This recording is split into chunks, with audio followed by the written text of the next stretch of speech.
প্রেমময় পরম দয়াল শ্রী শ্রী ঠাকুর, পরম আরাধ্যা জগৎ জননী শ্রী শ্রী বড়মা, পরম পূজ্যপাত যুগাচার্য শ্রী শ্রী বর্দা, পরম পূজ্যপাত ଆଚାର୍ଯ୍ୟଦେବ ଏ ଚତୁର୍ଦେବଙ୍କ ଶ୍ରୀପଦ ପଙ୍କଜ ତଳେ ମୋର ଭକ୍ତିପୂତ ପ୍ରଣାମ। ଇଷ୍ଟ ପରିବାର ସମସ୍ତଙ୍କ ଶ୍ରୀପଦ ପଙ୍କଜ ତଳେ ମୋର ଆଭୂମି ପ୍ରଣାମ।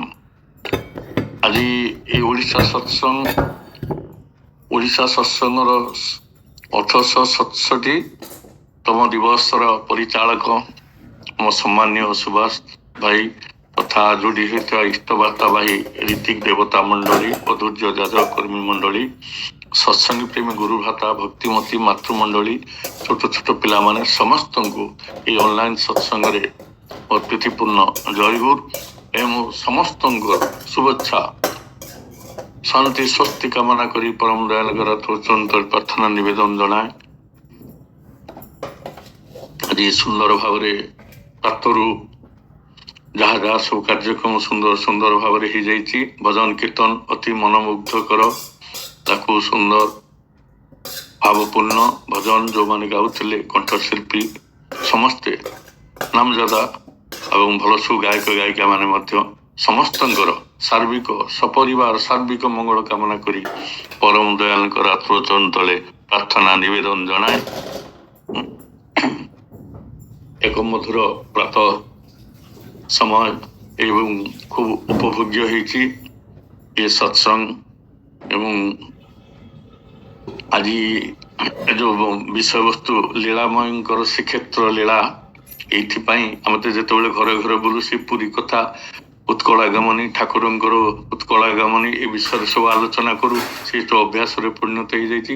ଏ ବିଷୟ ଟପିକଟା କୋଉ କହିଦେଇଛି। ତେବେ ଯାହା ହଉ ଶ୍ରୀ ଠାକୁର ପୁରୁଷୋତ୍ତମଙ୍କର ଲୀଳା ଆଉ ସେ ଧରାପୃଷ୍ଠକୁ ଅବତରଣ କରିଥିଲେ। ଆଉ ଦୁଇଟି ଆଗମନୀ ଉତ୍ସବ ପାଳନ କରାଯାଏ ସମଗ୍ର ସତ୍ସଙ୍ଗ ଜଗତରେ। ଦୁଇଟି ଆଗମନୀ ଉତ୍ସବ ପାଳନ କରାଯାଏ। ଗୋଟେ ହଉଛି ଦେଓଘର ଆଗମନୀ, ଠାକୁରଙ୍କର ଜନ୍ମସ୍ଥଳରୁ ଲୀଳାସ୍ଥଳୀକୁ ଆସିବା, ଯୋଉ ଆଗମନ କଲେ ଲୀଳାସ୍ଥଳୀକୁ, ଦେଓଘର ଆଗମନୀ ଉତ୍ସବ। ଆଉ ଗୋଟେ ହଉଛି ଉତ୍କଳ ଆଗମନୀ ସ୍ମୃତି ମହୋତ୍ସବ। এই ଦୁଇଟି ଆଗମନୀ ଉତ୍ସବ ପାଳନ କରାଯାଏ ଖୁବ ଜୋରସୋରରେ। ତେଣୁ ଏଇ ଉତ୍ସବଟା ଆମର ଆଗକୁ ଆସୁଛି, ତ ଏଇ ଅବସରରେ ତେଣୁ ପ୍ରାସଙ୍ଗିକତା ରହିଛି ଟିକେ ଆଲୋଚନା କରିବା ପାଇଁ। ତେବେ ଲୀଳାମୟଙ୍କର ସେ ହଉଛନ୍ତି ଲୀଳାମୟ।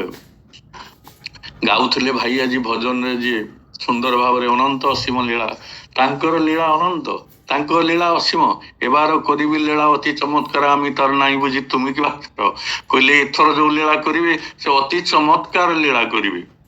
ସିଏ ତ ନିଜେ ବୁଝିନା, ଆମେ କଣ ବୁଝିବା ତାଙ୍କର ଲୀଳା। ଅନନ୍ତ ଅସୀମ ତାଙ୍କର ଲୀଳା। ମାନେ ମଦୁଆକୁ ମଦ ଖାନା ବୋଲି କହିକି ସେ ମଦ ଛଡେଇ ନାହାନ୍ତି, ଚୋରକୁ ଚୋରି କରନା ବୋଲି କହିକି ସେ ଚୋରି ବୃତ୍ତି ଛଡେଇ ନାହାନ୍ତି। ମଦୁଆକୁ ମଦ ଦେଇକି ତା ସାଙ୍ଗରେ ଖାଇବା ପାଇଁ କହିକି ଏବଂ ଚୋରକୁ ସାଙ୍ଗରେ ଚୋରି କରି ଯିବା ପାଇଁ କହିକି ସେ ଚୋରି ବୃତ୍ତି ଛଡେଇଛନ୍ତି। କେତେ ସୁନ୍ଦର ତାଙ୍କର ଲୀଳା, ଅତି ସୁନ୍ଦର। ଜଣେ ସାଧାରଣ ଅପରାଧୀଟିଏ ଯଦି ଆମେ ଦେଖୁ, କିଏ ଚୋରି କରୁଛି, କି ମର୍ଡର କରୁଛି, ଚୋରି କରିନଉଛି, ପକେଟ ମାର କରିନଉଛି, ଆମ ହାତରେ ଧରା ପଡିଯାଏ, ଆମେ ସାଙ୍ଗେ ସାଙ୍ଗେ ତାଙ୍କୁ ଦଣ୍ଡ ବିଧାନ କରିଦଉ, ବାଡିଆ ପିଟା ବହି କରିଦଉ। ତାପରେ ଯଦି ଜଣେ ସାଧୁ ମହାପୁରୁଷ ତାଙ୍କୁ ଦେଖେ, ସେ କଣ କରେ ନା ତାଙ୍କୁ ମହତ ବାଣୀ ଶୁଣାଏ, ଏଇଆ କରେ, ଚୋରି କର ନାହିଁ, ଇଏ କରୁ ନାହିଁ, ମହତ ବାଣୀ ଶୁଣାଏ। କିନ୍ତୁ ପୁରୁଷୋତ୍ତମ ହଉଛନ୍ତି ସିଏ ଯେ ସେଇଭଳି ଅପରାଧୀକୁ ପାଖରେ ପାଇଲେ ତାର ବୈଶିଷ୍ଟ୍ୟ ମାଫିକ ତାକୁ ମଣିଷ ଭଳି ମଣିଷଟିଏ କରିଦିଅନ୍ତି। ପୁରୁଷୋତ୍ତମ ତାଙ୍କ ସାନ୍ନିଧ୍ୟରେ ଆଣି ତାର ବୈଶିଷ୍ଟ୍ୟ ମାଫିକ ମଣିଷ ଭଳି ମଣିଷଟିଏ କରିଦିଅନ୍ତି। ଏଇ ଆଶା ତ କରୁଥିଲୁ ଯେ ନବବର୍ଷ, ଇଂରାଜୀ ନବବର୍ଷ ସମସ୍ତେ ସବୁ ହଉଛି, ଆନନ୍ଦ ପ୍ରମୋଦ କରୁଛନ୍ତି, ଭୋଜି ମହୋତ୍ସବ ସବୁ ହଉଛି, ମଦ ପ୍ରମୋଦ। ଆଉ ଠାକୁରଙ୍କୁ ଏଇ ଉତ୍ସବ, ଏଇ ନବବର୍ଷ ଉପଲକ୍ଷେ ସମସ୍ତେ ଚାହାନ୍ତି ବର୍ଷଟା କେମିତି ଭଲରେ କଟୁ। ଏଇ ଉପଲକ୍ଷେ କିଛି ଭକ୍ତ ଗଲେ ଠାକୁରଙ୍କ ପାଖକୁ ଯେ ଠାକୁରଙ୍କ ଠାରୁ ଆଶୀର୍ବାଦ ଆଣିବେ, ଏ ବର୍ଷଟା କେମିତି ଭଲରେ କଟିବ, ଏ ବର୍ଷଟା କେମିତି ଭଲରେ ଯାଉ, ଠାକୁରଙ୍କଠୁ ଆଶୀର୍ବାଦ ଆଣିବା। ଏଇ ପରିପ୍ରେକ୍ଷୀରେ ଯାଇ ଠାକୁରଙ୍କ ପାଖରେ ଯେତେବେଳେ ଆଶୀର୍ବାଦ ଆଣିଲେ, ସେ ବିପରୀତ କଥା ଶୁଣିବାକୁ ପାଇଲେ ଠାକୁର କହିଲେ ଏ ଆଶୀର୍ବାଦ କୋଉଠୁ ଏମିତି ମିଳେ ନା। ଆମେ କହୁ happy new year, happy new year, ଶୁଭେଚ୍ଛା, ଭଲରେ ଥାଅ, ସୁଖ ଶାନ୍ତି ଥାଅ। ଠାକୁର କହିଲେ ପଥେ ପଥେ କଣ୍ଟକର ଅଭ୍ୟର୍ଥନା, ପଦେ ପଦେ ଗୁପ୍ତ ସର୍ପର ଗୁଡ଼ ଫେଣା, ନିନ୍ଦା ହେଉ ତୋର ଜୟ ଶଙ୍ଖନାଦ, ଏଇ ତୋର ରୁଦ୍ର ପ୍ରସାଦ, ଏଇ ତୋର ନବବର୍ଷର ଶୁଭ ଆଶୀର୍ବାଦ। ଆଶୀର୍ବାଦ ଠାକୁର ଦେଲେ ପଥ ପଥ ଯୋଉ ପଥରେ ଚାଲି ସେ ପଥ ପଥ କଣ୍ଟକିତ ହେଇଯାଉ। ତୋ ବିରୁଦ୍ଧରେ ସମସ୍ତେ ଚକ୍ରାନ୍ତ କରନ୍ତୁ, ଗୁପ୍ତ ଚକ୍ରାନ୍ତ ତୋ ବିରୁଦ୍ଧରେ ସମସ୍ତେ କରନ୍ତୁ, ତୋ ନିନ୍ଦା ତୋର ସମସ୍ତେ କରନ୍ତୁ, ଚାରିଆଡେ ତୋର ନିନ୍ଦା କରନ୍ତୁ, ତୋ ବିରୁଦ୍ଧରେ କଥା କୁହନ୍ତୁ, ତୋ ବିରୁଦ୍ଧରେ କାର୍ଯ୍ୟ କରନ୍ତୁ। ଏଇ ହଉଛି ତୋର ଆଶୀର୍ବାଦ, ନବବର୍ଷର ଆଶୀର୍ବାଦ। ଏ ପ୍ରକାର ଆଶୀର୍ବାଦ ପୁରୁଷୋତ୍ତମଙ୍କର ଆଶୀର୍ବାଦ। ଏ ପ୍ରକାର ଆଶୀର୍ବାଦ କାହିଁକି ନା ସେ ଜୀବନଟାକୁ ଜାଣିଛନ୍ତି, ସେ ଜୀବନଟାକୁ ଗଢି ଶିଖିଛନ୍ତି, ଜୀବନଟାକୁ ପରିବର୍ତ୍ତନ କରିଦେବାର କାଇଦା ଜାଣି। କାହିଁକିନା ଜୀବନର ସ୍ରଷ୍ଟା ସିଏ। ଆମେ ସବୁ ଚାହୁଁ ସିନା, କିନ୍ତୁ ଜୀବନଟା କେମିତି ହବ କେହି ଜାଣନ୍ତି ନାହିଁ, ସେ କେବଳ ସିଏ ହିଁ ଜାଣିଛନ୍ତି। ସେ ଜୀବନଟା ସୃଷ୍ଟି କରିଛନ୍ତି। ଅର୍ଥମାନ ଯଶ ମୋହ ଐଶ୍ୱର୍ଯ୍ୟରେ ଯଦି ବଶବର୍ତ୍ତୀ ହେଇ ମାତି ରହିବା, ତାହେଲେ ମଣିଷ କେବେ ଭଗବାନଙ୍କୁ ଭୁଲିଯିବ, ଭଗବାନଙ୍କୁ ଆଉ ମନେ ପକେଇବନି। କାହିଁକିନା ଅର୍ଥମାନ ଯଶ ମୋହ ଐଶ୍ୱର୍ଯ୍ୟରେ ତ ବୁଡି ରହିଲା, ମାତି ରହିଲା, ସେ ଭଗବାନଙ୍କ କଥା ଚିନ୍ତା କରିବ କେତେବେଳେ? କିନ୍ତୁ ସିଏ ଚାହାନ୍ତି ଲୋକ ସବୁ କିଛି ତ୍ୟାଗ କରି ମତେ କୋଳେଇ ନଉ, ମୋର ଆପଣାର ହେଇଯାଉ, ମୋ ପାଖରେ ନିଜକୁ ସମର୍ପଣ କରୁ। ସେ କଥା ସିଏ ଚାହାନ୍ତି। ଆମେ କିନ୍ତୁ ସେ କଥା କରନ୍ତିନି। ଟିକିଏ ଐଶ୍ୱର୍ଯ୍ୟ ଅର୍ଥ ମାନ ଯଶ ହେଇଗଲେ ତେଣୁ ସେ ସେଇଟାକୁ, ତେଣୁ କୁହାଯାଏ ବିଷ୍ଣୁ ଭକ୍ତ ଯେତେ ନର, ଭଙ୍ଗା ଦଦରା ତାଙ୍କ ଘର। ଯୋଉମାନେ ବିଷ୍ଣୁ ଭକ୍ତ ଲୋକ ସେମାନେ ସବୁବେଳେ ଗରିବ ଥାନ୍ତି, ଭଙ୍ଗା ଦଦରା ତାଙ୍କ ଘର, ତାଙ୍କର କିଛି ନଥାଏ, ସମ୍ବଳ ଏକମାତ୍ର ହିଁ ଭଗବାନ। ସିଏ ଚାହାନ୍ତି ସେଇଭଳି ଗୁରୁ ଯେମିତି ଇଷ୍ଟ ବା ଗୁରୁ ତାଙ୍କର ଏକମାତ୍ର ସମ୍ବଳ ବଳ ହୁଅନ୍ତୁ। ଏଇ କଥା ଲୋକ କେତେବେଳେ, ଯେତେବେଳେ ସବୁଆଡୁ ଅସହାୟ ନିସମ୍ବଳ ହେଇଯିବ। ତେଣୁ ସେ ସେଇଟା ଚାହାନ୍ତି, ଆମର একমাত্র ସମ୍ବଳ ସେଇ ହୁଅନ୍ତୁ। ତେଣୁ ଠାକୁର କହିଲେ ଈଶ୍ୱରର ଇଚ୍ଛା তেমনি হবে যেমনি চলবে তুমি, ফসল তোমার তেমনি হবে যেমনি উর্বর ভূমি। ଈଶ୍ୱରଙ୍କର ଇଚ୍ଛା ହଉଛି ସେମିତି ହବ। କେମିତି ହବ ଈଶ୍ୱରଙ୍କର ଇଚ୍ଛା? ନା ଯେମିତି ଚଳିବ, ତମେ ଯେମିତି ଚଳିବ, ଯେମିତି କର୍ମ କରିବ, ଯେମିତି ପଥରେ ଚାଲିବ, ସେଇମିତିକା ଫଳ ପାଇବ, ସେଇଟା ହଉଛି ଈଶ୍ୱରଙ୍କର ଇଚ୍ଛା।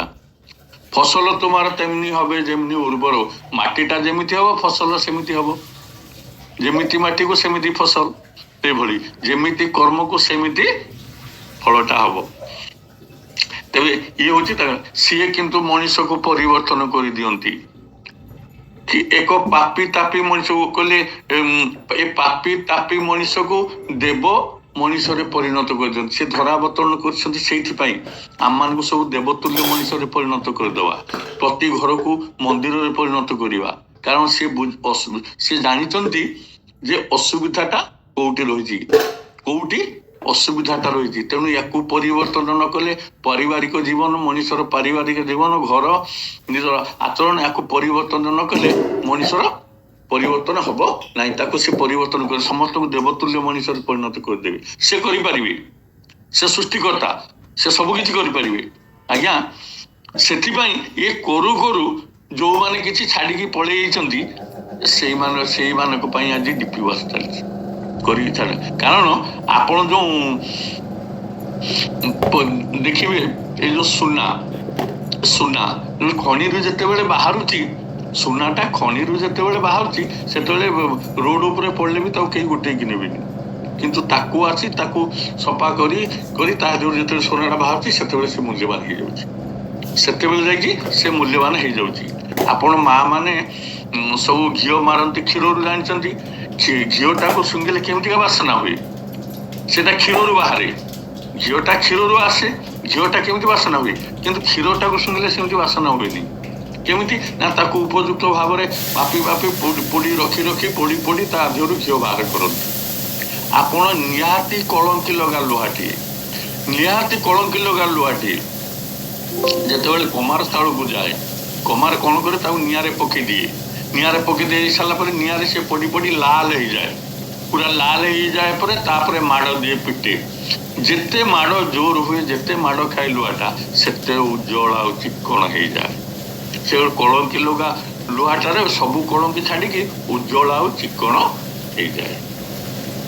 ତାହେଲେ ଯଦି ମଣିଷ ଏତିକି କରିପାରୁଛି, गोटे पत्थर को नहीं जदि जड़े शिल्पी को देव भाई या भर गोटे मूर्ति करदियो से शिव कि दुर्गा कि गणेश मूर्ति करदे आम नहीं पूजा कर कहीं ठाकुर लोग पूजा कर मनीष गोटे पत्थर को ठाकुर कर दे पारा से पुरुषोत्तम से जीव जगतर सस्ता से सृष्टिकर्ता सी कौन करें सी करदे आमको सी करने आम करदे कारण से ही केवल एकमात्र जे कि मनीषर समस्त पाप ताप को सी धोई दिखती तेणु कहले गो हत्या कर ब्रह्म हत्या कर जीव हत्या कर जिते जहाँ पाप कर हृदय में मत स्थान दे सब पाप ताप धोई दे करदे मनीष को एक देवतुल्य मनीष परिणत करदे तेज प्रश्न हूँ आम मैंने तो सब किए 20 वर्ष किए 25 वर्ष 30 वर्ष है सब दीक्षा नहीं सत मंत्र ग्रहण कर आम सब देवतुल्य मनीष है उठी ना आम सब देवतुल्य मनीष हो उठी ना पारना कहीं कहीं पारना ना सी आमको आपणार करने आमरी भली मनीषटी होकर आमको आदर स्नेह प्रेम भल पाइबा देकी आमको आपणार कर आमरी भली मनीष होती स्वरूप किंतु से आनु से वैकुंठ छाड़ी धरार आमको आमरी भली मनीषटी होती दया प्रेम भल पाइबा दे आमको आपणार कर आम जिते तांको सही भली भल पाइबा दे तांको आपणार करि परिबा सी जेमती मनुष्यटी होती आम से भली मनुष्यटी हो पारिबा आमर तांकर मन लाखी मनुष्यटी हो पारिबा ताले से होची देवतुल्य मनीष एवं तांकर आपणार मनीष तांकर मन लाखी मनीष हो पारे एया होची तांकर एकमात्र इच्छा आम जो ये सब उत्सव करुचु इष्टवती करुचु नाम ध्यान करुचु प्रार्थना करुचु ये सब विभिन्न प्रकार इष्ट करुँ या मूल कारणटा कौन होती या मूल गोटे कारण हूँ आम भर ठाकुरत्व को जागृत करे आम देवतुल्य मनीषटी हवा केमी मन लाखी मनीषटी हवा के ये सबुपाई एत गुड़ाक कराए तेज किए के आउ प्रतिबंधक कहीं आम हो पार्न ना आम वृत्ति प्रवृत्ति अच्छी वृत्ति प्रवृत्ति आमको करे दौनी तेणु वृत्ति प्रवृत्ति जी जिते काटी पार्टी से भली मन लाखी मनीषटी होची आज्ञा चिंता करंतु गोटे कुकुर तार मालिक को केते भल पाए से घरे थाए थाए जो मालिक आसे गेट पाखे गेट फिटाए दौड़ी दौड़ी जाए मालिक को पूरा मालिक को चारिआडे कोल गेल कर पकाए चढ़ी जाए इत्यादि इत्यादि करे केते आदर मालिक गेट खटखटेले से दौड़ी दौड़ी जाए मालिक ऊपर चढ़ी जाए आपण से समय जो गेट खटखट हो कुकुरटा दौड़ी जाऊ से समय आप बिस्कुट तार खाइबार जिन बिस्कुट पाउंडे जाचु से केवे अटिकबनी से अटिकब ना से दौड़ी दौड़ी तार से मालिक पाखक जीव कारण से मालिक को एत भल पाए गोटे पशु जीव जदि तार मालिक को एत भल पाई एत आपणार कले सब वृत्ति प्रवृत्ति को पछर पकई ता पाख दौड़ जाऊँगी आम मनीष कौन कर श्रेष्ठ जीव यहीटा हूँ आमर ये सब साधना यहीटा हूँ आमर साधना तेरे कथा हूँ आज तो प्रसंगटा रही आज आगामी 11 तारिख दिन उत्कल आगमनी स्मृति महोत्सव कहली जे ठाकुर दुईटी आगमनी उत्सव पालन कराए गोटे हूँ देवघर आगमनी आ गोटे उत्कल आगमनी ये स्मृति महोत्सवटा पालन कराए तेरे ये स्मृति महोत्सव कहीं केमिति पालन करा जाउची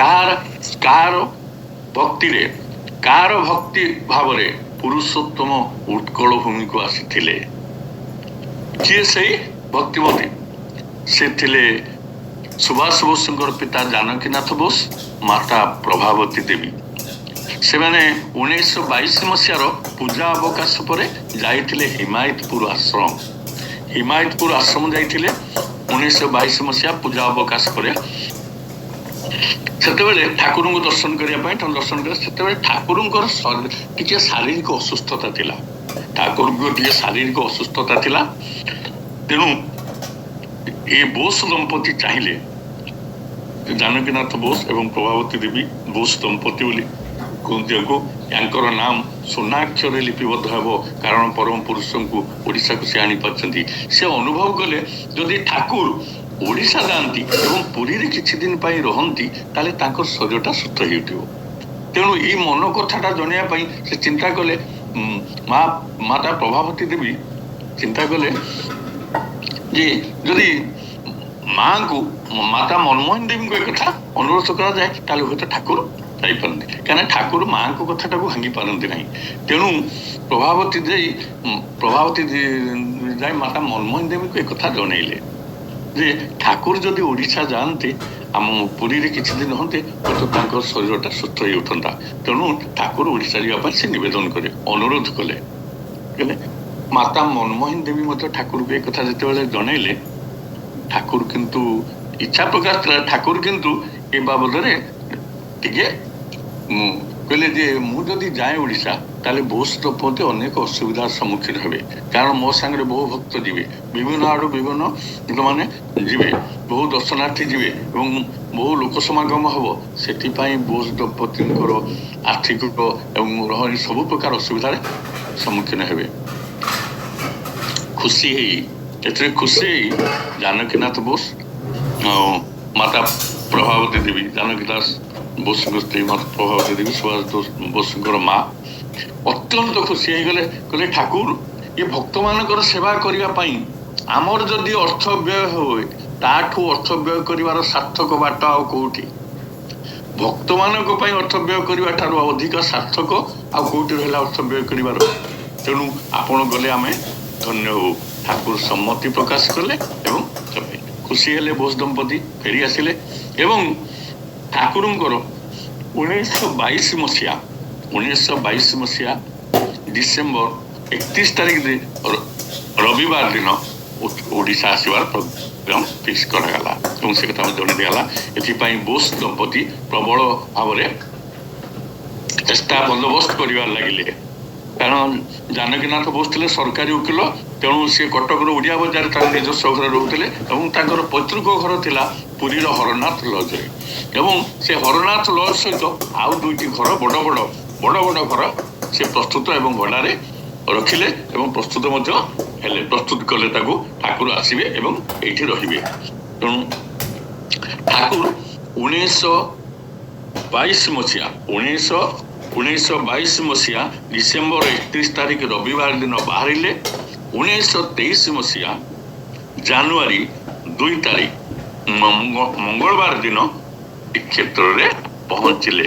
ସେଦିନ ଶ୍ରୀକ୍ଷେତ୍ର ପ୍ରକମ୍ପିତ ହୋଇଥିଲା, ଏକ ଆଧ୍ୟାତ୍ମିକ ପରିବେଶ ସୃଷ୍ଟି ହେଲା ଶ୍ରୀକ୍ଷେତ୍ରରେ, କାରଣ ରକ୍ତ ମାଂସ ସଂକୁଳ ପୁରୁଷୋତ୍ତମଙ୍କ ସହିତ ଦାରୁ ବ୍ରହ୍ମ ବିଗ୍ରହ ପୁରୁଷୋତ୍ତମଙ୍କର ମିଳନ ହେଲା ସେଇଦିନ ସେଇ ଶ୍ରୀକ୍ଷେତ୍ରରେ। ତେଣୁ ଶ୍ରୀକ୍ଷେତ୍ରର ପୂର୍ଣ୍ଣ ଆଧ୍ୟାତ୍ମିକ ପରିବେଶରେ ପ୍ରକମ୍ପିତ ହେଲା।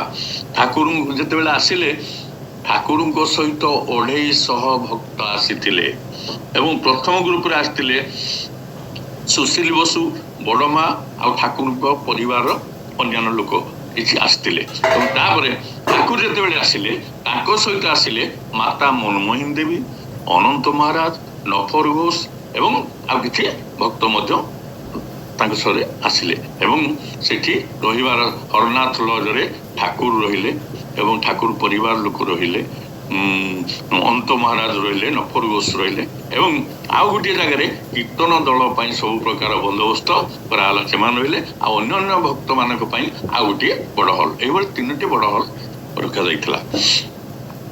ଏବଂ ଏ ବୋଷ ଦମ୍ପତି ଠାକୁର ଭକ୍ତମାନଙ୍କର ପରିଚର୍ଯାରେ ଅନବରତ ଲାଗି ରହିଲେ। 250 ଭକ୍ତ ଯେତେବେଳେ ଆସିଛନ୍ତି, ତାଙ୍କର ସମସ୍ତଙ୍କର ଖାଇବା ପିଇବା ରହିବା ବନ୍ଦୋବସ୍ତ ଏ ପରିଚର୍ଯାରେ ବୋଷ ଦମ୍ପତି ଲାଗି ରହିଲେ। ଠାକୁର ଯେତେ ଆସିଲେ 1/2/2023 ପହଞ୍ଚିଲେ, କିନ୍ତୁ ଠାକୁର ଫେରିଲେ 14/2/2023 ଫେବୃଆରୀ 14 ତାରିଖରେ ପୁରୀରୁ ପ୍ରତ୍ୟାବର୍ତ୍ତନ କରିଥିବା ଜଣାଯାଏ। ତେବେ ଯାହା ହଉ, ଏତିକି ଦିନ ପାଇଁ ପ୍ରାୟ 1.5 ମାସ ପାଖାପାଖି ଏତିକି ଦିନ ପାଇଁ ସମସ୍ତ ଖର୍ଚ୍ଚ, ଭକ୍ତମାନଙ୍କର ସମସ୍ତ ଖର୍ଚ୍ଚ ସେ ବୋଷ ଦମ୍ପତି ବହନ କରିଥିଲେ। ଏବଂ ଖାଲି ସେତିକି ନୁହଁ, ସେମାନଙ୍କର ଯିବା ଆସିବା ପାଥେ ମଧ୍ୟ ବୋଷ ଦମ୍ପତି ସେମାନଙ୍କୁ ତା ବହନ କରିଥିଲେ। ଚିନ୍ତା କରନ୍ତୁ କି ଭକ୍ତିଭାବ! 250 ଭକ୍ତଙ୍କ ସହିତ ଯେତେବେଳେ ଠାକୁର ଆସୁଛନ୍ତି, ବହୁ ଦୂର ଦୂରାନ୍ତର ଭକ୍ତମାନେ ଆସୁଛନ୍ତି, ତାଙ୍କୁ ଦର୍ଶନ କରୁଛନ୍ତି ଏବଂ ସେତେବେଳେ ସମସ୍ତଙ୍କର ଖର୍ଚ୍ଚ ସେ ବହନ କରିଥିଲେ ଏବଂ ତାଙ୍କର ଯିବା ଆସିବା ପାଥେ ମଧ୍ୟ ସେ ବହନ କରିଥିଲେ। କି ଭକ୍ତିଭାବ! ସେଇଭଳି ତେଣୁ ସ୍ୱର୍ଣ୍ଣାକ୍ଷରରେ ସେମାନଙ୍କ ନାଁ ଲିପିବଦ୍ଧ ହେଇ ରହିବ। ତାପରେ କିଛି ଦିନ ପରେ ସତୀଶ ଗୋସ୍ୱାମୀ କିଶୋରୀ ମୋହନ ତାଙ୍କର କୀର୍ତ୍ତନ ଦଳ ନେଇ ଆସିଲେ।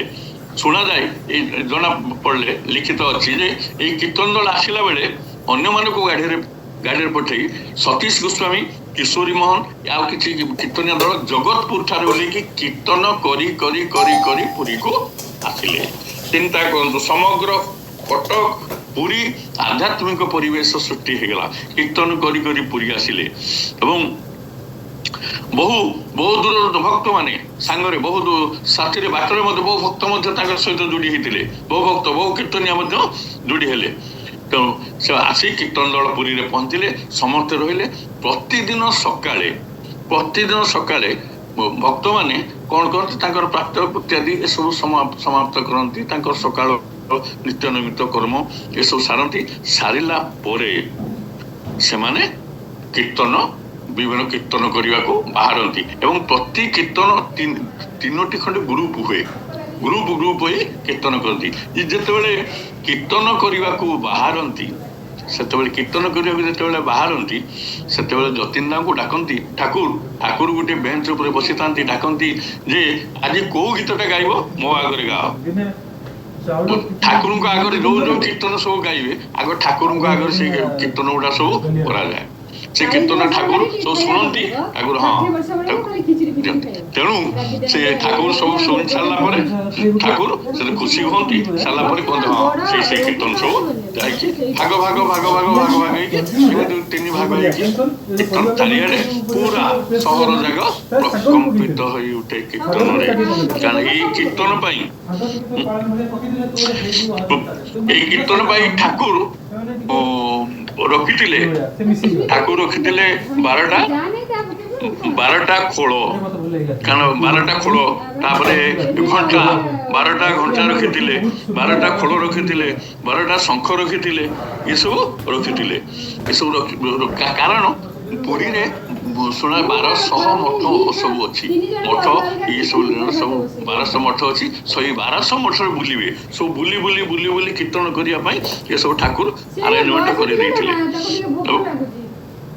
ସେ ବୁଲି ସମସ୍ତେ କୀର୍ତ୍ତନ କରନ୍ତି, କୀର୍ତ୍ତନ କରିକି ଆସନ୍ତି ଏବଂ ପ୍ରତିଦିନ ନିତ୍ୟ ନୈମିତ ବହୁ ବାହାରୁ ଏବଂ ଓଡ଼ିଶା ବାହାରୁ ବହୁ ଭକ୍ତ ଆସନ୍ତି ଏବଂ ଏଥିରେ ସାମିଲ ହୁଅନ୍ତି। ଏବଂ ଠାକୁର ଯେତେବେଳେ ପ୍ରାତଃ ଯାଆନ୍ତି ସ୍ନାନ ସମୁଦ୍ରକୁ, ଯେତେବେଳେ ଯାଆନ୍ତି କୀର୍ତ୍ତନ କରି ଠାକୁରଙ୍କୁ ନେଇକି ଯାଆନ୍ତି ସମୁଦ୍ରରେ।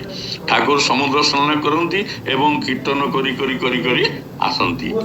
ଏଇ ଶୁଣାଯାଏ ଏଇ ସମୟରେ ପୁରୀରେ ବହୁ ଭକ୍ତ, ଶିକ୍ଷିତ ଉଚ୍ଚଶିକ୍ଷିତ ବ୍ୟକ୍ତି ଏବଂ ବହୁ ଦୀକ୍ଷା ମଧ୍ୟ ହେଇଥିଲା। ସେ ସମୟରେ ପୁରୀରେ ବହୁ ଦୀକ୍ଷା ହେଇଥିଲା। ବହୁ ଉଚ୍ଚ ପଦାଧିକାରୀ ବ୍ୟକ୍ତିମାନେ ଆସି ଠାକୁରଙ୍କୁ ଦର୍ଶନ କରିଥିଲେ ଏବଂ ପୁରା ଆଧ୍ୟାତ୍ମିକ ପରିବେଶ ମଧ୍ୟ ସୃଷ୍ଟି ହେଇଥିଲା। ଆଉ ଦେଶ ବିଦେଶରୁ ଯୋଉ ଭକ୍ତମାନେ ଆସିଥିଲେ ବିଭିନ୍ନ ସମସ୍ୟା ନେଇ ଆସନ୍ତି ଏବଂ ତାଙ୍କର ବିଭିନ୍ନ ସମସ୍ୟା ମଧ୍ୟ ଠାକୁରଙ୍କ ସହିତ ଆଲୋଚନା ହୁଏ ଏବଂ ସମସ୍ୟା ମଧ୍ୟ ସମାଧାନ କରନ୍ତି। ଏହି ସମୟରେ ଠାକୁର ଯେତେବେଳେ ଥିଲେ ପୁରୀରେ, ମାତା ମନମୋହିନୀ ଦେବୀ ଶ୍ରୀ ବରଦାଙ୍କୁ ନେଇ କଟକରେ ରହିଥିଲେ। ସେ ଜାନକୀନାଥ ବୋଷଙ୍କ ଘରେ, ଓଡ଼ିଆ ବଜାର ଜାନକୀନାଥ ବୋଷଙ୍କ ଘରେ 15 ଦିନ ଖଣ୍ଡେ କଟକରେ ମଧ୍ୟ ରହିଥିଲେ। ଠାକୁର ଦିନେ ବୁଲିବାକୁ ଯାଆନ୍ତି। ଏ ସମୁଦ୍ର ସୈକତରେ ଠାକୁର ଏମିତି ବୁଲୁ ଚାଲିଗଲେ ଏବଂ ସେ ଦିନ ଯାକ ସବୁ ଭକ୍ତ ମାନଙ୍କ ମନରେ ଏକ ଦୁଃଖର ଛାୟା ଘଟିଗଲା ଯେ ଠାକୁର ଆଜି କୁଆଡେ ଗଲେ। ସମସ୍ତଙ୍କ ମୁହଁରେ ସେ ଗୋଟିଏ କଥା ଯେ ଠାକୁର କୁଆଡେ ଗଲେ, ଠାକୁର ଆଉ ଫେରିଲେ ନାହିଁ। ସମୁଦ୍ର ସୈକତରେ ଚାଲି ଯାଇଛନ୍ତି। ଠାକୁର କୁଆଡେ ଗଲେ ଏଇ କଥା ଭାବି ସମସ୍ତ ମନସ୍ତାପରେ ଥାନ୍ତି। ଏଇ ସନ୍ଧ୍ୟା ପାଖାପାଖି ଠାକୁର ଫେରିକି ଆସିଲେ। ସେ ଯୋଉ ଜାଗାକୁ ଯାଇଥିଲେ ସେଇଟା ହଉଛି ସାକ୍ଷୀ ଗୋପାଳ। ମାନେ ଠାକୁର ଚାଲି ସାକ୍ଷୀ ଗୋପାଳ ପର୍ଯ୍ୟନ୍ତ ଚାଲି ଯାଇଥିଲେ। ମାନେ ତାଙ୍କର ଲୀଳା ଦେଖନ୍ତୁ, ଏଇ ଯେ ପ୍ରାତଃ ଭ୍ରମଣଟା ପୁରୀ ଠାରୁ 15 ମାଇଲ ଦୂର, ସାକ୍ଷୀ ଗୋପାଳ ପର୍ଯ୍ୟନ୍ତ ସେ ଚାଲିକା ଚାଲିଗଲେ। ଯାହା ହଉ ସେଇ ଉତ୍ସବ ମଧ୍ୟ ଆୟୋଜନ କରାଯାଏ। ସେ ସ୍ମରଣୀୟ ଦିବସ ମଧ୍ୟ ଆମେ ପାଳନ କରୁ। ସାକ୍ଷୀ ଗୋପାଳ 25 ତାରିଖ, ଜାନୁଆରୀ 25 ତାରିଖ ଦିନ ସାକ୍ଷୀ ଗୋପାଳ ଠାକୁର ଆଗମନୀ ଠାକୁର ଯାଇଥିଲେ। ସେ ଉତ୍ସବଟା ମଧ୍ୟ ପାଳନ ହୁଏ ସାକ୍ଷୀ ଗୋପାଳରେ। ତେବେ ଯାହା ହଉ ଏଇ ଉତ୍ସବ ଠାକୁରଙ୍କ ସହିତ ଆସିଥିବା ବ୍ୟକ୍ତି ମାନଙ୍କ ମଧ୍ୟ ଥିଲେ, ଯୋଉ ବଡ ବଡ ବ୍ୟକ୍ତି ମାନେ ଥିଲେ ସବୁ ଯତୀନ୍ଦ୍ର ମୋହନ ବସୁ, ତାପରେ ଅବିନାଶ ପାଲ ତାଙ୍କ ସ୍ତ୍ରୀ ବ୍ରଜବାଳା ଦେବୀ ଯିଏକି ମାତା ମନମୋହନ ଦେବୀଙ୍କର ଥିଲେ ଅତି ପ୍ରିୟ ଭଉଣୀ ଭଳି ମାତା ମନମୋହନ ଦେବୀ ତାଙ୍କୁ ମାନ୍ୟତା ଦଉଥିଲେ, ମାୟା ମୌସୁମା ଇତ୍ୟାଦି ସବୁ ସମସ୍ତେ ଆସିଥିଲେ ଏବଂ ସମସ୍ତେ କହିଥିଲେ ସମସ୍ତଙ୍କ ଭିତରେ ମନର ଗୋଟେ ଆଗ୍ରହ ଆସିଲା ଆମେ ଠାକୁରଙ୍କର ଗୋଟେ ଫଟୋ ନବା। ସମସ୍ତଙ୍କର ଇଚ୍ଛା ହେଲା ଆମେ ଠାକୁରଙ୍କର ଗୋଟେ ଫଟୋ ନବା। କେମିତି ନବା? ଠାକୁରଙ୍କର ସେଥିପାଇଁ କଲିକତାରୁ ହରେକୃଷ୍ଣ ସାହା ନାମକ ଜଣେ ଫଟୋଗ୍ରାଫରକୁ ଅଣାଯାଇଥିଲା ଏବଂ କଲିକତାରେ ସେ ହରେକୃଷ୍ଣ ସାହା ନାମକ ଜଣେ ଫଟୋଗ୍ରାଫରକୁ ଅଣାଯାଇଥିଲା ଯେ ସିଏ ଫଟୋ ଉଠେଇବ ଠାକୁରଙ୍କର। କିନ୍ତୁ ଠାକୁରଙ୍କର ଆଶୀର୍ବାଦ ହେଲା ତ, ଠାକୁରଙ୍କ ଅନୁମତି ହେଲା ତ, କଣ କରି କିଛି ଜଣେଇ ପାରୁନାହାନ୍ତି। ଏମିତି 10-12 ଦିନ 15 ଦିନ ରହିବା ପରେ ସେ ହରେକୃଷ୍ଣ ସାହା ଟିକେ ବିରକ୍ତ ହେଇଗଲେ, କହିଲେ କେତେ ଦିନ ମୁଁ ଆଉ ରହିବି, ମୁଁ ପଳେଇ ଯାଉଛି, ଆଉ ତ ଫଟୋ ତ ଉଠେଇ ହେଲାନି, କଣ କରିବେ? ସେଠୁ ସମସ୍ତେ ବ୍ୟାକୁଳ ହେଲେ, ସମସ୍ତେ ବ୍ୟସ୍ତ ହେଇ ଠାକୁରଙ୍କ ପାଖରେ ଏ କଥାଟା ନିବେଦନ କଲେ। ଠାକୁର କହିଲେ ଠିକ ଅଛି। ତେଣୁ ସେଦିନ ଠାକୁର କଣ କହିଲେ? ଯତୀନ୍ଦ୍ରକୁ କହିଲେ ଯେ ତମେ ଫୁଲ ଯୋଗାଡ଼ କରିପାରିବ ନା? ହଁ ନା, ଯେତେ ପାର ଫୁଲ ଯୋଗାଡ଼ କରିବ। ସେ ଯତୀନ୍ଦ୍ର ଯେ ପ୍ରଚୁର ମାଳିକ ବରା ଦେଇ 2-3 ଜଣ ବରା ଦେଇ ପ୍ରଚୁର ଫୁଲ ଆଣିଲେ। ସମୁଦ୍ର ସୈକତକୁ ଯିବା ପୂର୍ବରୁ ଠାକୁର ଅନନ୍ତ ମହାରାଜ କହିଦେଇ ଗଲେ ଯେମିତି ୟା ଭିତରକୁ ତା ଭିତରକୁ ଆଉ କେହି ଲୋକ ନ ଯାଆନ୍ତି। ଅନନ୍ତ ମହାରାଜ ରହିଲେ ଦାୟିତ୍ୱରେ, ସେ ଗଲେ ସମୁଦ୍ରକୁ। ଯୋଉମାନେ ନିର୍ଦ୍ଦେଶ ଥିଲା ସେମାନେ ସବୁ ଗଲେ। ବେଞ୍ଚ ଟିକେ ପଡିଥିଲା ଯେ ବେଞ୍ଚରେ ମାଉସୀ ମା ବସିଥିଲେ, ଠାକୁର ସେଇଠି ତାଙ୍କ ପାଖରେ ଶୋଇଛନ୍ତି, ମାତା ମନମୋହନ ଦେବୀ ଠିଆ ହେଇଛନ୍ତି। ଯେତେବେଳେ ଫୁଲ ନେଇ ସମସ୍ତେ ଫୁଲ ନେଇ ଯତୀନ୍ଦ୍ର ପହଞ୍ଚିଲେ ସବୁ ଫୁଲ, ଠାକୁର କହିଲେ ମାଙ୍କ ପାଦ ତଳେ ସବୁ ଫୁଲ ଦେଇଦେଲେ। ଠାକୁର କହୁଛନ୍ତି ସେ ସବୁ ଫୁଲ କଣ କଲେ? ମାଙ୍କ ପାଖରେ ଦେଇଦେଲେ। ଦେଇଦେଲା ପରେ ତାଙ୍କ ମନଟା ଦୁଃଖ ହେଲା, ଠାକୁରଙ୍କ ପାଖରେ ଆମେ କିଛି ଫୁଲ ଦେଲୁନି, ଆଉ ଫଟୋଟା ଉଠେଇବୁ କେମିତି? ଠାକୁର କହିଲେ ଏବେ ଫଟୋ ଉଠାଅ। ସେ ସବୁ ଫଟୋ ଉଠେଇଲେ ସିନା, କିନ୍ତୁ ମନ ଭିତରେ କାହାରି ସନ୍ତୁଷ୍ଟ ଆସିଲା ନାହିଁ ଯେ ସେ ଚାହୁଁଥିଲେ ଠାକୁରଙ୍କ ପାଖକୁ ଫୁଲ ଦେଇ ଗୋଟେ ସ୍ୱତନ୍ତ୍ର ସିଙ୍ଗଲ ଫଟୋ ଉଠେଇବେ ଠାକୁରଙ୍କର। କିନ୍ତୁ ସେଇ ଇଚ୍ଛାଟା ତାଙ୍କର ପୂରଣ ହେଲା ନାହିଁ। ଯେତେବେଳେ ଏଇ ମନୋଭାବଟା ଠାକୁରଙ୍କ ପାଖରେ ପ୍ରକାଶ କଲେ, ଠାକୁର କହିଲେ ଠିକ ଅଛି ଫଟୋ ଉଠେଇବ ତ ଚାଲ। ଠାକୁର ସେଠୁ ସମୁଦ୍ର ସୈକତରେ ଚାଲିକା ଗଲେ। ଠାକୁର ଚାଲି ଗଲେ, କିଛି ବାଟ ଗଲା ସମୁଦ୍ର ପାଖରେ କୁଞ୍ଚ ଖୋଲିଦେଲେ। ଠାକୁର କୁଞ୍ଚ ଖୋଲିଦେଲେ। ଏବେ ସେ ବିଗ୍ରହ ଆଜି ଘରେ ଘରେ ଅଛି। ସେ ବିଗ୍ରହ କୁଞ୍ଚ ଖୋଲିଦେଲେ, କହିଲେ ଏବେ ନିଅ ଫଟୋ। ହରେକୃଷ୍ଣ ସାହା ତାଙ୍କର ଫଟୋ ନେଲେ, ଫଟୋଗ୍ରାଫର ଯିଏ ଯାଇଥିଲେ ଏବଂ ତାଙ୍କର ଫଟୋ ନେଲେ। ଫଟୋ ନେଇ ସାରିଲା ପରେ ଆସିଲେ, ଯେତେବେଳେ ଧୋଇଦେଲେ ଦେଖିଲେ ଠାକୁରଙ୍କର ଆଖି ଦୁଇଟା ଦେଖାଯାଉନି। ସେ ଫଟୋରେ ଠାକୁରଙ୍କର ଆଖି ଦୁଇଟା ଦେଖାଯାଉନି। ତେବେ କଣ କରିବେ? ଏ କଥା ଠାକୁର ଯେତେବେଳେ କଲେ, ଠାକୁର କହିଲେ କାହିଁକି ଦେଖାଯିବନି, ଭଲ ଭାବରେ ଧୋଇକି ଦେଖ। ଆଉ ଥରେ ଯେତେବେଳେ ଭଲ ଭାବରେ ଧୋଇ ସାରିଲା ପରେ ଦେଖା ହେଲା ଠାକୁରଙ୍କର ସୁନ୍ଦର ଚେହେରାଟି ଏବଂ ଆଖି ଦୁଇଟି ପରିଷ୍କାର ଭାବରେ ଦେଖାଯାଉଛି। ଠାକୁର କହିଲେ ଏ ହଉଛି ପରମ ପିତାଙ୍କର ଭଲ ଫଟୋ। ଯୋଉ ଆଜି ବି ସେ ଘରେ ଘରେ ସେ ଫଟୋ ସବୁ ଟଙ୍ଗା ଯାଇଛି। ଯୋଉ କୁଞ୍ଚ ପଡି ପଡୁଥିବ ସମୁଦ୍ର ସୈକତରେ ଠାକୁର ଠିଆ ହେଇଥାନ୍ତି। ଆଉ ଏଇ ଯୋଉ କେତେ ଦିନ ରହିଲେ 1.5 ମାସ, ଅନବରତ କୀର୍ତ୍ତନରେ କମ୍ପ୍ୟୁଟର ମତୁଆଲା କରିଦେଲେ ପୁରୀକୁ। ଏକ ଆଧ୍ୟାତ୍ମିକ ପରିବେଶ ସୃଷ୍ଟି କରିଦେଲେ। ପଣ୍ଡା ମାନେ ପଦସ୍ଥ ପଦାଧିକାରୀ ମାନେ ମାତି ଉଠିଲେ, ମାତାଲ ହେଇଗଲେ ଏଇ କୀର୍ତ୍ତନରେ। ଏଇ କୀର୍ତ୍ତନ ଦଳରେ ଥିଲେ ମହାରାଜ ଅନନ୍ତନାଥ, ସତୀଶ ଚନ୍ଦ୍ର, ଶଶିଭୂଷଣ ମିତ୍ର, ସୁଶୀଲ ଚନ୍ଦ୍ର ବସୁ, ମନୋହର ବସୁ, ଆଉ କାଳିଦାସ, ଜଗଦୀଶ ଦାସ ଇତ୍ୟାଦି ସବୁ କୀର୍ତ୍ତନୀୟ ଦଳ ସବୁ ଥିଲେ। ଏବଂ ଉଦଣ୍ଡ କୀର୍ତ୍ତନ ବଡ ଦାଣ୍ଡରେ ସେ ସବୁ 1200 ମଠ ମନ୍ଦିର ବୁଲି ତା ସହିତ ବଡ ଦାଣ୍ଡରେ ମନ୍ଦିର ଆଗରେ ଦୀର୍ଘ ସମୟ ସେ କୀର୍ତ୍ତନ କରନ୍ତି। ଏ କୀର୍ତ୍ତନ ମତୁଆଲା ହେଇଯାଇକି ଆସ୍ତେ ସେ କଣ କଲେ? ମନ୍ଦିର ଭିତରକୁ ପ୍ରବେଶ କଲେ। ଯେତେବେଳେ ମନ୍ଦିର ଭିତରକୁ ପ୍ରବେଶ କଲେ, ସେଠି ମନ୍ଦିର ଭିତରେ ବାରଣ ଅଛି ଚମଡ଼ା ଜିନିଷ ଯିବନି, କିନ୍ତୁ ସେଥିରେ ପଣ୍ଡା ମାନେ ଏତେ ଉନ୍ମତ୍ତ ହେଇ ଉଠିଲେ, ଏତେ ଉଦଣ୍ଡ କୀର୍ତ୍ତନରେ ଚାଲିଗଲେ। ଅବଶ୍ୟ ଆପଣଙ୍କର ଟିକେ ଭିତରକୁ ଯିବା ପରେ ତାଙ୍କୁ ବାରଣ କରାହେଲା। ଯୋଉଠି ବାରଣ କରାହେଲା ପରେ ସେମାନେ ଫେରି ଆସିଲେ, କିନ୍ତୁ ମନ୍ଦିର ଭିତରକୁ ଯାଇଥିଲେ, କିନ୍ତୁ ବଜେଇକି କୀର୍ତ୍ତନ କଲେ। କୀର୍ତ୍ତନ କରି ସାରିଲା ପରେ ପୁଣି ପଣ୍ଡା ମାନେ ବାରଣ କରିବାରୁ ଫେରି ଆସିଲେ, ଚମଡ଼ା ଜିନିଷ ଭିତରକୁ ଯିବନି, ଫେରି ଆସିଲେ। କିନ୍ତୁ କୀର୍ତ୍ତନରେ ମତୁଆଲା କରିଥିଲେ ସମଗ୍ର ସେବକ ଜଗନ୍ନାଥଙ୍କର ସେବାୟତ ମାନଙ୍କୁ। ତେବେ ସେ ଯୋଉ ମଠ ମନ୍ଦିର ସବୁ ବୁଲିଥିଲେ ତା ଭିତରେ ଥିଲେ ଗମ୍ଭୀରା ମଠରେ ଅଧିକାଂଶ ସମୟ ସେମାନେ କୀର୍ତ୍ତନରେ ବାତି ରହୁଥିଲେ। ତାର କାରଣ ଗମ୍ଭୀରା ମଠରେ ଚୈତନ୍ୟ ମହାପ୍ରଭୁ ଯୋଉ ଆସିଥିଲେ ସେ ଗମ୍ଭୀରା ମଠରେ ରହିଥିଲେ। ଏଇ ତେଣୁ ଗମ୍ଭୀରା ମଠରେ ଦୀର୍ଘ ସମୟ କୀର୍ତ୍ତନ ପ୍ରତିଦିନ ଦୀର୍ଘ ସମୟ କୀର୍ତ୍ତନ କରନ୍ତି କାରଣ ଚୈତନ୍ୟ ମହାପ୍ରଭୁ ସେଇଠି ଅବତାର କରିଥିଲେ।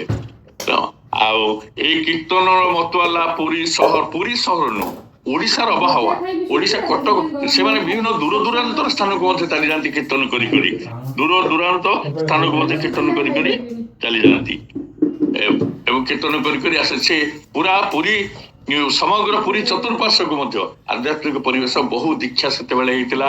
ଲୋକମାନେ ବହୁତ ଦୀକ୍ଷା ନେଇଥିଲେ ଏବଂ ଠାକୁରଙ୍କୁ ଦର୍ଶନ କରିବା ପାଇଁ ମଧ୍ୟ ବହୁତ ଲୋକ ଆସିଥିଲେ ଏବଂ ଠାକୁର ମଧ୍ୟ ଥରେ ଜଗନ୍ନାଥଙ୍କୁ ଦର୍ଶନ କରିବା ପାଇଁ ମହାରାଜ ଅନନ୍ତ ମହାରାଜଙ୍କ ସହିତ ଯାଇଥିଲେ।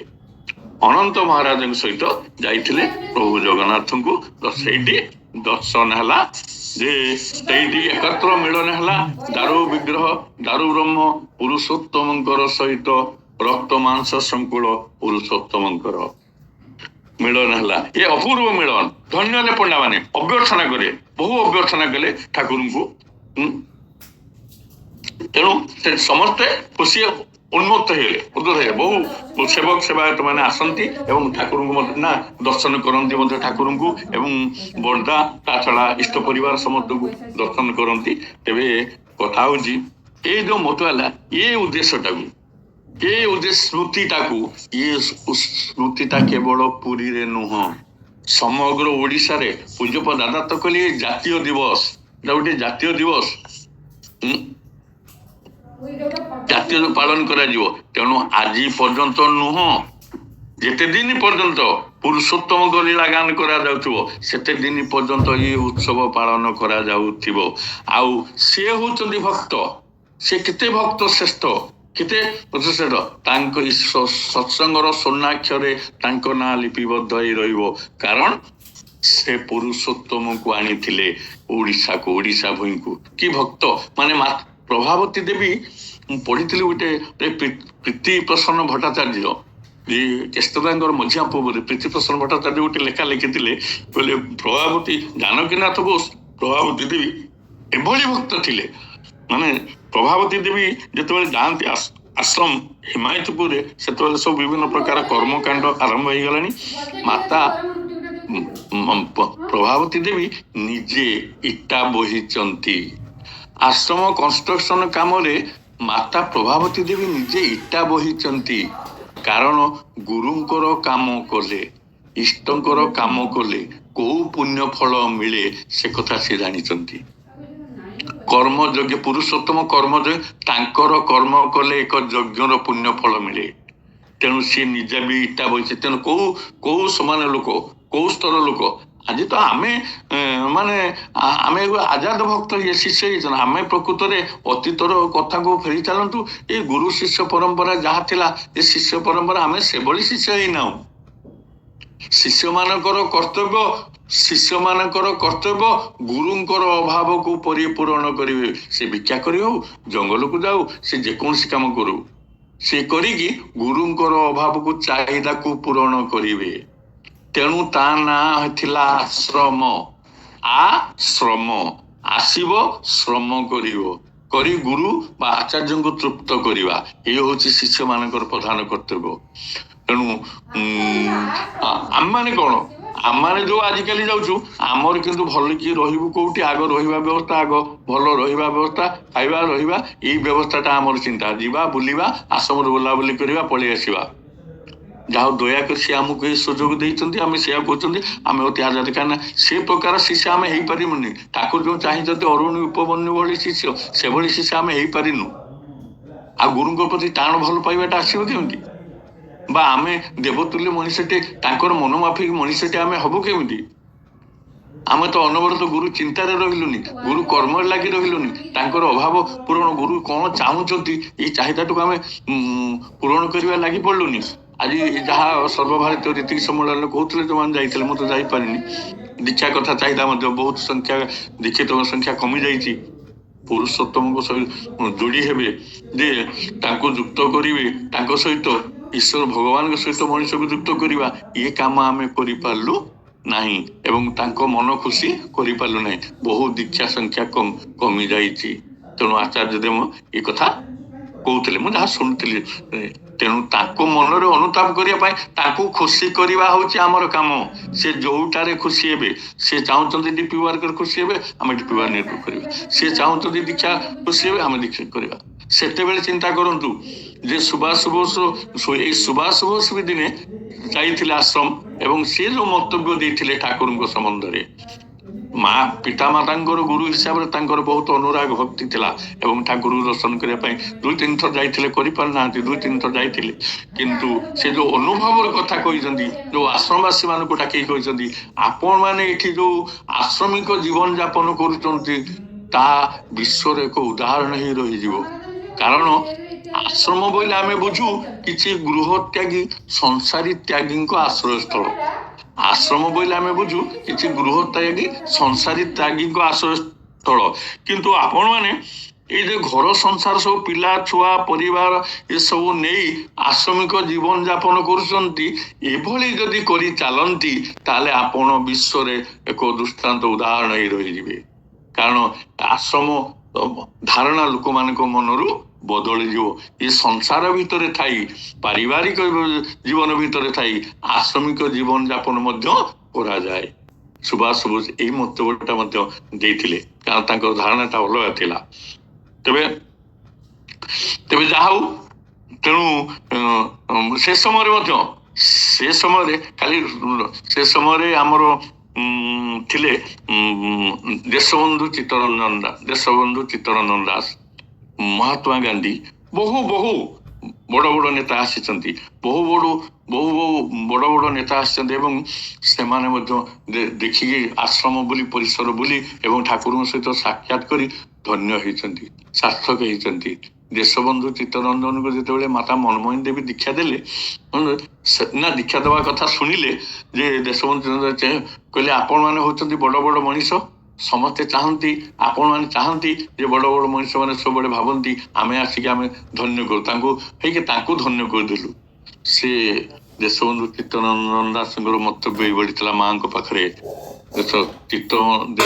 ଚିତ୍ତରଞ୍ଜନ ସେଭଳି ମଣିଷ ନୁହଁ, ଥରେ ଯାହା ବୁଝିଛି ସେ କେବେ ଭୁଲିବ ନା, ସେଭଳି ମଣିଷ ନୁହଁ।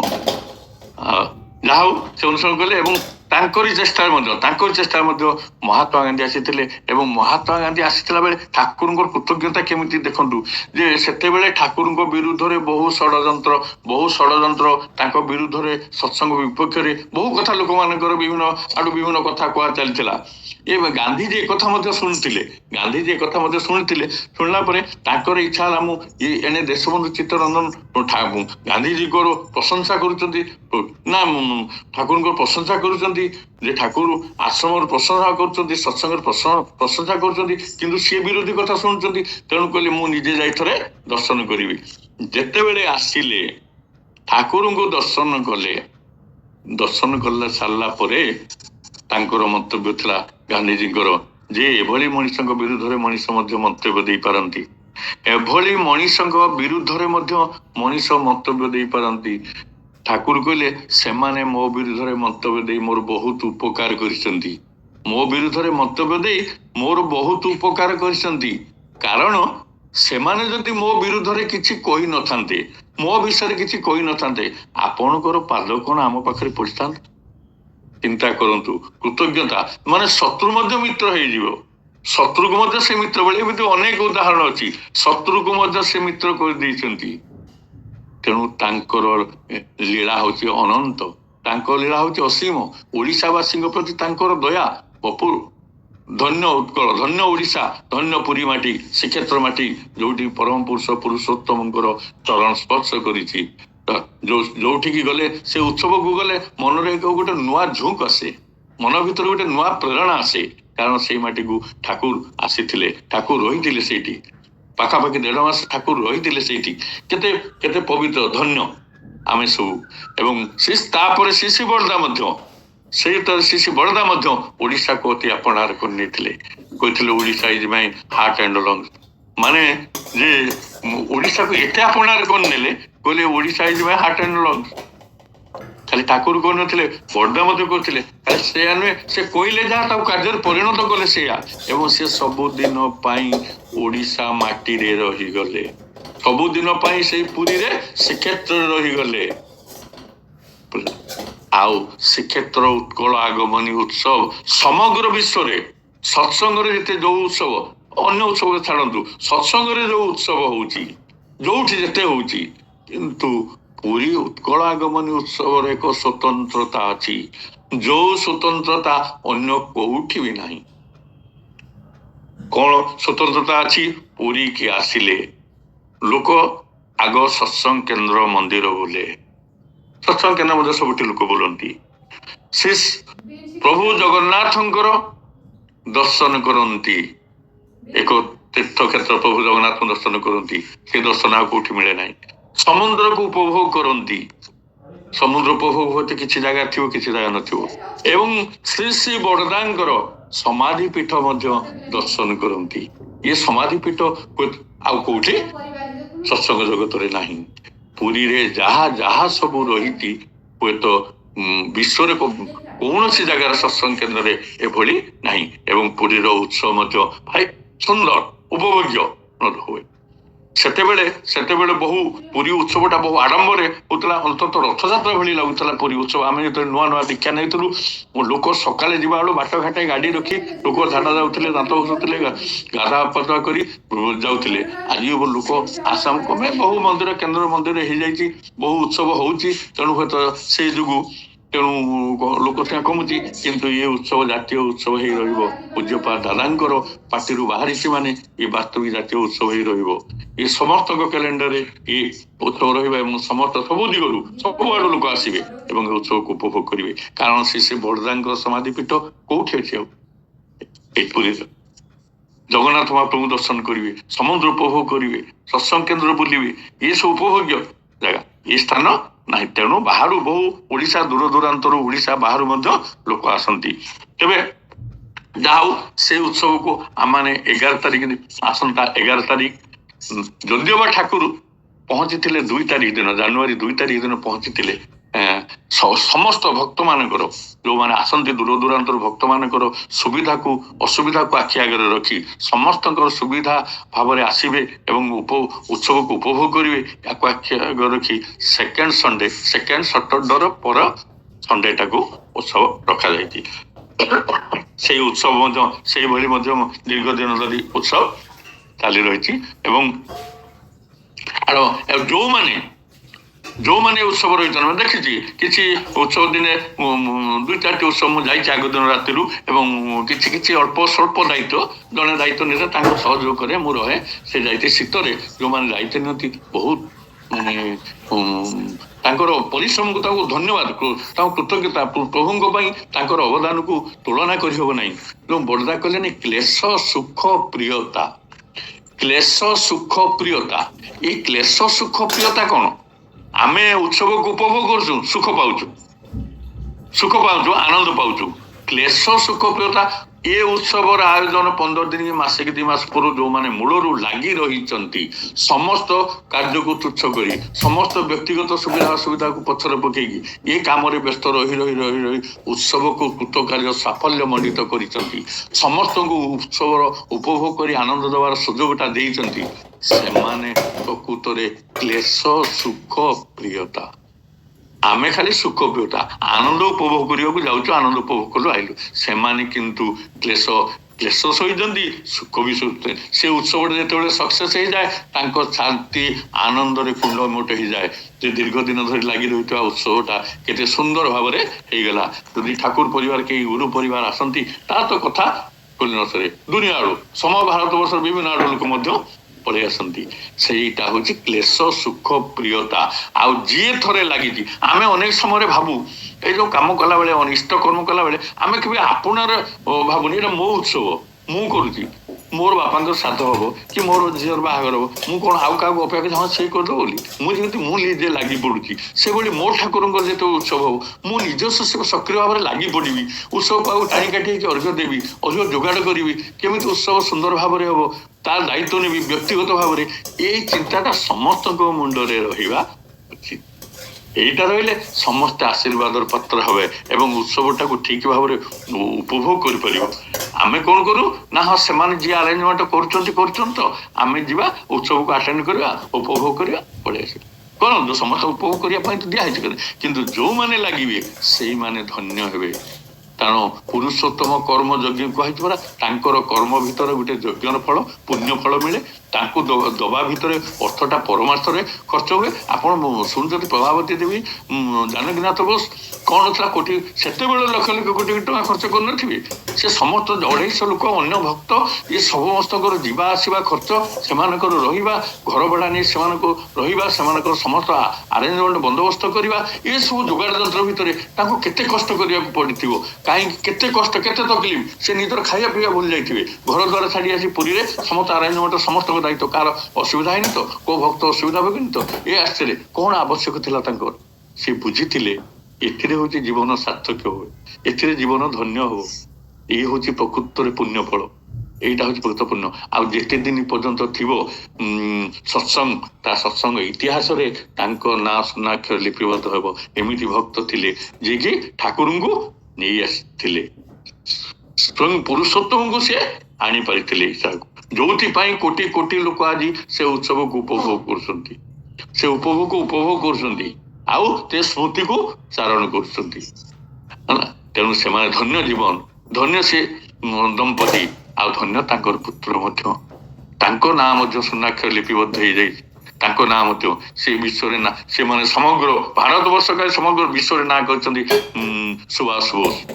ସେଇଭଳି ଦମ୍ପତିଙ୍କର ପିଲା ବୋଲି, ସେଇଭଳି ଇଷ୍ଟପ୍ରାଣ ଦମ୍ପତିଙ୍କର ପିଲା ବୋଲି ସେ ସେଇଭଳି ସୁନାମ ଅର୍ଜନ, ସେଇଭଳି ସନ୍ତାନ, ସେଇଭଳି ଦମ୍ପତି ବୋଲି ସେଇଭଳି ସନ୍ତାନଟିଏ ସିଏ ଦେଇଛନ୍ତି, ଦେଇଛନ୍ତି। ଆଜି ଆମମାନେ ତାଙ୍କ ପାଇଁ ଗର୍ବିତ, ତାଙ୍କ ପାଇଁ ଆନନ୍ଦିତ ଯେ ସେମାନେ ଆମକୁ କେତେ ସୁଯୋଗ ଦେଇଯାଇଛନ୍ତି। ଆମ ଛାତି କୁଣ୍ଡେମୁଣ୍ଡ ହେଇ ପଡୁଛି ଯେ ଠାକୁର ଆମ ଓଡ଼ିଶାକୁ ଆସିଥିଲେ, ଠାକୁର ଆମ ଓଡ଼ିଶାକୁ ଆସିଥିଲେ। ଏଇ ଗର୍ବଟା, ଏଇ ମନଟା, ଏଇ ଆନନ୍ଦଟା ଆମ ଭିତରେ ଫୁଟି ଉଠୁଛି ସମଗ୍ର ଓଡ଼ିଶାବାସୀଙ୍କ ଭିତରେ, ଯାହା ଅନ୍ୟମାନଙ୍କ ଭିତରେ ଆସି ନପାରେ। ତେବେ ଯାହା ହଉ, ମୁଁ ଅବଧିକ କଥା ବଢ଼ଉ ନାହିଁ। ଏଇ କଥା ଶେଷ କରିବା ପୂର୍ବରୁ ଯୋଉମାନେ ଆଜି ଯୋଉ ଉତ୍କଳ ସ୍ମୃତି আগমনী উৎসব ସବୁ ପାଳନ ହଉଛି, ସମସ୍ତେ ପୂର୍ଣ୍ଣ ପ୍ରାଣରେ, ଉତ୍ସବ ତ ଚାରିଆଡେ ହଉଛି, ଏ ଉତ୍ସବକୁ ସହଯୋଗ କରିବା, ପୂର୍ଣ୍ଣ ପ୍ରାଣରେ ସହଯୋଗ କରିବା। ପୁରୁଷୋତ୍ତମ ଆସିଥିଲେ କି ଠାକୁର ପରିବାର କିଏ ଆସିବେ, ଆମେ ତାଙ୍କୁ ଦର୍ଶନ କରିବା, ତାଙ୍କ କାମ ସହଯୋଗ କରି ଜୀବନ ନିଜେ ଧନ୍ୟ ହେବା। ଆମର ପରିବେଶ ଯୋଉମାନେ ଦୀକ୍ଷା ନ ନେଇଥିବା, ଆଚାର୍ଯ୍ୟ ଚାହୁଁଛନ୍ତି ଦୀକ୍ଷା ନ ନେଇଥିବା ଲୋକଙ୍କୁ ନେଇକି ଉତ୍ସବକୁ ଆସ, ଆମର ତ ଦୀକ୍ଷା ନେଇଥିବା ଲୋକ ଆସିବେ, ନ ନେଇଥିବା ଲୋକ କିଛି ଆସନ୍ତୁ, ସେମାନେ ଉପଭୋଗ କରନ୍ତୁ ଠାକୁରଙ୍କୁ, ଉତ୍ସବ କଣ ଜାଣନ୍ତୁ, ଠାକୁରଙ୍କ ଭାବଧାରା ଜାଣନ୍ତୁ, ପୁରୁଷୋତ୍ତମଙ୍କ ଲୀଳା ସବୁ ଦେଖି ଉପଭୋଗ ଆନନ୍ଦ ଉପଭୋଗ କରନ୍ତୁ, ସେମାନେ ସେଥିରେ ଉଦ୍ବୁଦ୍ଧ ହୁଅନ୍ତୁ। ତେଣୁ ଅନ୍ୟ ଅଧିକତ ଲୋକ ମଧ୍ୟ ଏଠି ଆଣିବା ପାଇଁ ଚେଷ୍ଟା କରିବା। ତାହେଲେ ଏଇ ପ୍ରୟାସ ଜାରି କଲେ ବାସ୍ତବିକ ଆମ ଜୀବନ ଧନ୍ୟ ହେବ। ଏତିକି କହି ମୋର କଥା ଶେଷ କରିବା ପୂର୍ବରୁ ପୁଣି ଥରେ ସମସ୍ତ ଭାଇ ଓ ମା ମାନଙ୍କର ସାର୍ବିକ ମଙ୍ଗଳ କାମନା କରି ପରମ ଦୟାଳଙ୍କର ହାତ ତଳେ ପ୍ରାର୍ଥନା ନିବେଦନ ଜଣାଏ। ଜୟ ଗୁରୁ, ଜୟ ଗୁରୁ, ଜୟ ଗୁରୁ।